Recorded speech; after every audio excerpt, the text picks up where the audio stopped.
समाजमनाचा वेध आणि आपुलकीची सेवा देणारे आपले news channel Erala news.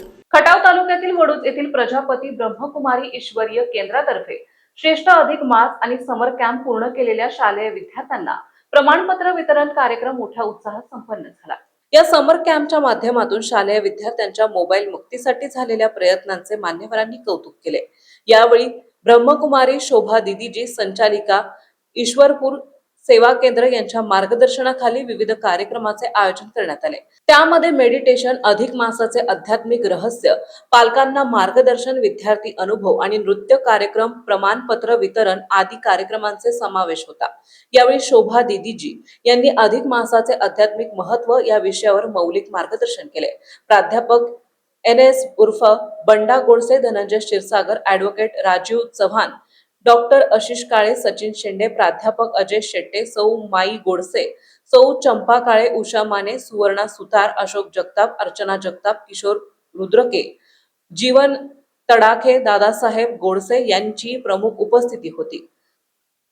Vaduj सेवा केंद्राच्या संचालिका राणी दीदी यांनी स्वागत केले। अरुणा दीदी यांनी सूत्रसंचालन केले। सारिका बहनजी यांनी आभार मानले। दरम्यान सध्या पेट्रोल आणि डिझेल टंचाई असल्याच्या अफवा सोशल मीडियावर मोठ्या प्रमाणात पसरत असल्याने अनेक नागरिक पेट्रोल पंपावर गर्दी करत आहेत। काहींनी घरातच पेट्रोलचा साठा करून ठेवण्यास सुरुवात केल्यामुळे कृत्रिम टंचाई निर्माण झाल्याचं चित्र दिसत आहे। मात्र इंधनाचा पुरेसा साठा उपलब्ध असूनही नागरिकांनी घाबरून जाण्याचे कोणतेही कारण नसल्याचं आव्हान पेट्रोल पंप चालकांनी केलंय। टँकर येण्यास काही ठिकाणी विलंब होत असला तरी परिस्थिती नियंत्रणात असल्याचं पंप चालकांनी स्पष्ट केलंय। पंतप्रधान नरेंद्र मोदी यांनी इंधनाचा कमी वापर करण्याचं आवाहन केल्याचाही काही नागरिकांनी चुकीचा अर्थ घेतल्यानं घबराटीचे वातावरण निर्माण झालंय। त्यामुळे अनेक पेट्रोल पंपावर वाहनांच्या लांबच लांब रांगा लागल्याचं दिसून येत आहे। सुट्टीसाठी बाहेर पडलेल्या नागरिकांनी सीएनजी पंपावरही मोठ्या प्रमाणात गर्दी केल्याने काही भागात सीएनजीची कमतरता जाणवत आहे। पिता परमपिता शिव परमात्मा, तर त्या पित्यानं सुरू केलेलं हे विश्वविद्यालय आहे। तर पिता आपल्या मुलांकडून ज्ञान सांगितल्याची फीस घेणार का? नाही। तर आम्ही फक्त विद्यार्थ्यांकडूनच नव्हे तर या विद्यालयामध्ये 7 दिवसाचा बेसिक कोर्स दिला जातो। त्यानंतर एखाद्या ठिकाणी मृत्यू झाला असेल तर आम्ही मृत्यू प्रवचन सुद्धा देतो, कारण अकाली मृत्यूचं प्रमाण आता वाढलेलं आहे आणि काही अगदी 30-25 वर्षाची मुलं सुद्धा ॲक्सिडेंटमध्ये जर त्यांचा मृत्यू झाला तर त्यांच्या आईची अवस्था खूप मनाची वाईट असते। औंधची 2 विद्यार्थ्यांचा इथे झाला होता। ह्या दिदी त्यांच्याकडे जाऊन त्या माताजी स्वतः सांगत होत्या की ह्या दिदींनी मला ज्ञान सांगितलं ज्यामुळे मी स्वतःला सावरू शकले। तर बंडा गोडसे सर, धनंजय भाई किंवा आपल्या आसपास कुठेही असं जर मृत्यू झाला असेल तर त्या घरामध्ये 12 दिवस ते लोक बसूनच असतात आणि मनाची भूमी त्यांची वैराग्याची असते। त्यांच्या मनात हा विचार असतो की असंच आपल्याला सुद्धा एक दिवस जायचं आहे आणि ते खास वेळ काढून घरामध्ये असतात। तर तिथे आम्ही त्यांना हे ज्ञान सांगून त्यांच्या मनाच्या स्थितीला स्टेबल करत असतो। तशी अनेक प्रकारे आपल्या समाजात वेगवेगळ्या वर्गाचे लोक राहतात, डॉक्टर, वकील, महिला, युथ, शेतकरी, त्या सर्व क्षेत्रातील लोकांना निःशुल्क रूपामध्ये हे ज्ञानदानाचं कार्य ज्ञानसागर परमात्मा करत आहे आणि आम्ही फक्त हे ज्ञान देण्यासाठी माध्यम आहोत, निमित्त आहोत। तर अधिक मासच्या निमित्तानं आपण सुद्धा संकल्प करा की माझ्याकडून अधिकाधिक ज्ञानदान झालं पाहिजे। सगळ्यात श्रेष्ठ दान जे आहे ते ज्ञानदान। तर बाकी सर्व दान तर आहेत, पण परमात्म्याने सांगितलं वाणीद्वारे ज्ञानदान करा आणि मनाद्वारे शक्तींचं दान करा आणि कर्माद्वारे गुणांचं दान करा। आपलं आचरण असं असावं की आपल्या आचरणातून अनेकांना गुण शिकायला मिळावे। तर असं हे ज्ञानदान करणारी, मूल्य शिक्षण देणारी ही आध्यात्मिक संस्था आहे। आपण सर्वांचं हे घर आहे। तर यानंतर आता मॅडम पण मनोगत सांगणार आहेत। खरं तर ते सुजाण पालक सोन्याचीच निर्मिती करत आहेत। कसं? मनात प्रश्न पडला असेल की कसं? तर बघा, या धर्तीवरती 2 प्रकारचे खडक आहेत। कुठले खडक आहेत? तर पोरस आणि नॉन पोरस, इंग्लिशमध्ये सच्छिद्र आणि अच्छिद्र। आता सच्छिद्र म्हणजे काय करतं?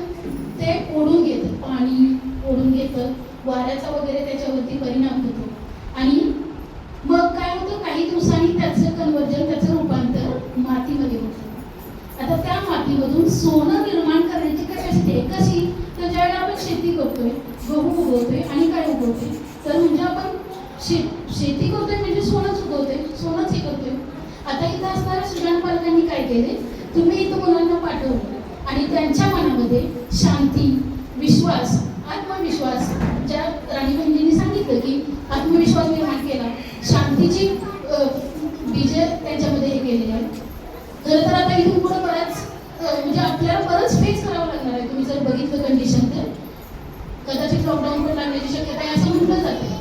मग अशा वेळी आपल्याला मन कंट्रोल आपण कसं करणार? तर इथं आल्यानंतर जे ज्ञान मिळते त्या ज्ञानामुळे आपण शांत होतो. शाळेत पण मिळते नाही असं नाही, पण इथं आल्यानंतर जी शांतीची बीजे आपल्या मुलांच्या मध्ये रुजवली जाणार आहे त्याच्यामुळे मुलं कंट्रोल करायला शिकणार आहेत प्रत्येक गोष्टीवरती. आणि आपोआपच ही आपली भारतभूमी बघा ह्यांच्या लहान मुलांच्या थ्रू काय होणार आहे, एकदम सोन्याचीच होणार आहे किंवा सतयुग लवकर यायला वेळ लागणार नाही. एक सांगायचं आहे, धन क्यों संचय पूत सपूत तो धन क्यों संचय पूत कुपूत तो भी धन क्यों संचय. आपण सातत्यानं प्रत्येक पालक आपापल्या परीनं नोकरी, उद्योग, व्यापार, शेती जे जे काही खटपट करून स्वतःच्या जीवनाशिवाय धन साठवण्याचा प्रयत्न करतो. वाटतो माझ्यानंतर माझ्या मुलाबाळाला काही कमी पडू नये. पाहून असतात माझ्या मुलाबाळाला काही कमी पडू नये. मला तर असं माझे दिवस गेले तर माझ्या मुलाबाळाला त्रास होऊ नये म्हणून तो संपत्ती साठवण्याचा प्रयत्न करत असतो. पण हा एक चांगला सिद्धांत आहे या वाक्यामध्ये. धन क्यों संचय. मुलाबाळासाठी ठेवणार असेल, मुलगा जर आपला सुपुत्र असेल, विचार असेल, संस्कार असेल तर त्याला धन साठवायची काही गरजच नाही. आणि मुलगा जर चांगला नसेलच तर धन साठवून करणार काही तो लगेच घालून टाकेल. धनाची काही आपल्याला गरज नाही. खऱ्या अर्थानं नव्या पिढीला जे धन आपल्याला द्यायचं आहे, जे धन द्यायचं आहे ते हे वैचारिक धन, ही वैचारिक संपत्ती, ही विचारावरती उभं राहणारी ही नवीन पिढी आपल्याला निश्चितपणाने घडवायची. समाजामध्ये अनेक अशा अडथळे आहेत की जे अडथळे सातत्यानं ज्याला आई वडील सुद्धा कमी पडतात, ते सारखे त्याला मुलाला हे करू शकत नाहीत. आणि त्या पुढे जाऊन आई वडिलांनी काय केलं, त्याच्या आजी आजोबा असतील, आता मॅडम काय त्यांच्या नातीला काय करतात मला माहित नाही, पण आई वडिलांनी किती केलं ते आजी आजोबाकडे हट्ट करतात. आमच्या नाती सुद्धा आमच्याकडे हट्ट करतात. मग काय म्हणतात, असले थोडं मोबाईल बघितलं, काय टीव्ही बघितलं, ज्ञान तरी मिळते. प्रत्येक every action has and two reactions. म्हणजे प्रत्येक ऍक्शनला दोन रिॲक्शन असतात. प्रत्येक गोष्ट तुम्ही टीव्ही बघितलं तर फायदा येईल, जास्त काळ बघितलं तोटा येईल. म्हणजे तुम्ही दूध पिला तरी फायदा, जास्त दूध पिला तरी तोटा आहे. प्रत्येक गोष्टीचा अतिरेक आपल्यामध्ये झाला नाही पाहिजे. अशा काही गोष्टी आहेत आणि या सगळ्या गोष्टी नाही पालक त्याला शिकू शकत ना त्याला काही सगळ्या स्कूलमध्ये. पण अशा संस्कार वर्गाच्या माध्यमातून हे आपलं जे सामाजिक प्रबोधन चाललेलं आहे ते खूप चांगलं आहे. मागाशी बहिणी राणीबाईंची जोडली तर मी या गावाचा सरपंच असतो. नमस्कार, मी सूर्यवंशी पाटील मुरगुड बहिर्जी पेट्रोलियम मालक बोलतोय. सध्या पेट्रोल आणि डिझेलची भारत देशामध्ये टंचाई आहे असं लोक म्हणतात. प्रत्यक्षात तशी वस्तुस्थिती नाही आहे. कंपन्यांच्याकडं पेट्रोल आणि डिझेलचा साठा भरपूर आहे, पण लोकांना टंचाई असं माननीय पंतप्रधानांनी घोषित केल्यामुळं लोक पंपावर गर्दी करून घरामध्ये आणि गाडीमध्ये स्टॉक करायला सुरुवात केलेली आहे. लोकांनी कॅनमधनं पेट्रोल नेणे, गाड्यांच्या टाक्या फुल करणे अशा झाल्यामुळं ही टंचाई जाणवायला लागल्या. ही मागणीच पुरवठ्यापेक्षा डबल झालेली आहे आणि ह्याचा इम्पॅक्ट गर्दीवर झाला आहे आणि त्याच्यामुळं टंचाई जाणवा लागली असं वाटतंय. पण प्रत्यक्षात तशी टंचाई नाही. लोकांनी पॅनिक होणं जर थांबवलं आणि गरजेएवढं पेट्रोल डिझेल जर घेतलं तर पेट्रोल डिझेलचा पुरवठा खंडित होण्याचा अजिबात संभव नाही. लोकांनी ह्याचा विचार करून साठा करणं बंद करावं. घरात पेट्रोल ठेवणं अतिशय धोकादायक आहे आणि त्या दृष्टीनं लोकांनी घरच्या लहान मुलांचा किंवा इतरांचा विचार करून घरात पेट्रोल किंवा डिझेलचा साठा करू नये. आणि पेट्रोल आणि डिझेल काय संपलेलं नाही. देशात पेट्रोल डिझेलचा साठा आहे आणि वेळची वेळी कंपन्या देत आहेत. फक्त लोकांनी गर्दी केल्यामुळे डबल लोकांची मागणी आणि पुरवठा शिंगल असा परिणाम झालेला आहे. आणि लोकांनी जर पॅनिक व्हायचं थांबवलं तर जी ही काही साखळी आहे ती व्यवस्थित चालणार आहे. आणि या लोकांनी गर्दी करू नये आणि पेट्रोल डिझेल सर्वांना मिळेल तशी टंचाई वगैरे किंवा रेट जास्त प्रमाणात वाढणार आहेत वगैरे असं काहीही नाही. लोकांनी शांतता बाळगून पेट्रोल डिझेलचा लाभ घ्यावा असं मला वाटतं.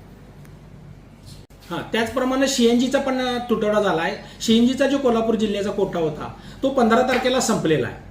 म्हणजे बाहेरून मुंबईवरून वगैरे जे पर्यटक यायला लागलेत किंवा इकडे बाळूमामाला अंबाबाईला येणारे पर्यटक हे सीएनजीच्या गाड्या वापरत असल्यामुळे सीएनजीचा जो कोटा एक महिन्याला ठरलेला असतो तो कोटा 15 तारखेलाच म्हणजे अर्ध्या महिन्यातच तो संपलेला आहे. आणि पुढील कोटा वाढवून देईपर्यंत सीएनजीचा पण तुटवडा जाणवायला लागला आहे. पण तो पण मार्गावर येईल. आणि माननीय पंतप्रधानांनी पेट्रोल आणि डिझेल जपून वापरा असं सांगितलं. ह्याचा अर्थ पेट्रोल डिझेल संपलंय असा माणसाने काढू नये. पेट्रोल डिझेल भरपूर प्रमाणात आहे. पण जी गरज असेल तिने पेट्रोल डिझेलचा वापर व्हावा, गरज असेल तिने गाड्या बाहेर काढाव्यात. आणि नसेल तर जास्तीत जास्त सार्वजनिक वाहतूक व्यवस्था जी आहे, एसटी आहे, रेल्वे आहे, याचा वापर लोकांनी करावा. आणि एका गाडीतनं जायचं असेल तर 4-5 लोकांना घेऊन जावं. त्यामुळे देशाचं इंधन वाचेल आणि देशाला एक मदत केल्याचा प्रकार होईल. तरी लोकांनी सीएनजी पेट्रोल डिझेल बाबत अजिबात पॅनिक होऊ नये. हे आपल्या देशाकडे भरपूर आहे आणि ह्याचा कधीही तुटवडा जाणवणार नाही. एरळा न्यूज साठी प्रतिनिधी प्राध्यापक अजय शेटे, सर्जेराव भाट. आपल्या भागातील महत्त्वाच्या बातम्या पाहण्यासाठी आजच आमच्या एरळा न्यूज चॅनलला यूट्यूबवर सबस्क्राईब करा आणि बेल आयकॉन प्रेस करा.